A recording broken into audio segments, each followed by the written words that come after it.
L'exode des pieds noirs après 1962. Après 1962, il n'y a pas eu uniquement une indépendance. Il y a eu aussi un exode massif, brutal et longtemps passé sous silence.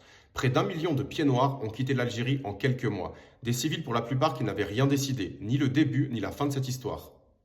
La priorité politique est alors claire. Tourner la page coûte que coûte, éviter toute reprise du conflit, quitte à abandonner ceux qui vivaient là. Ce n'est pas une accusation, c'est un choix politique documenté qui interroge encore aujourd'hui.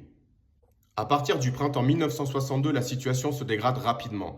Les lynchages, les enlèvements et les règlements de compte se multiplient. Il y a encore un fait mal connu. L'armée française reçoit ordre de ne pas intervenir même lorsque les civils sont attaqués. Les soldats sont présents, armés, mais empêchés d'agir. L'exode se fait dans l'urgence et la panique. À Oran, Alger, Beaune, les foules se ruent vers les ports. Les places sont limitées, des billets sont jetés, ramassés, échangés entre inconnus. Une forme de discipline s'installe entre les civils, non pas par organisation, mais par nécessité, partir ou disparaître.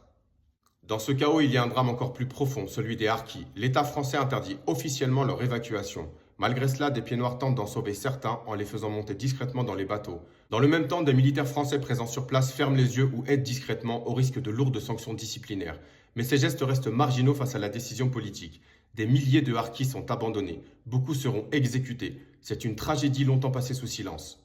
L'exil ne s'arrête pas à la traversée. Alors arrivés en France, notamment à Marseille, les pieds noirs font face à une hostilité violente. Des pancartes apparaissent. Jetez-les à la mer. On n'en veut pas. Pourquoi une telle haine? Parce que l'image des pieds noirs a été massivement diabolisée, réduite à une caricature coloniale, raciste, simplificatrice. Une manière aussi pour le pouvoir politique de se décharger de ses propres responsabilités.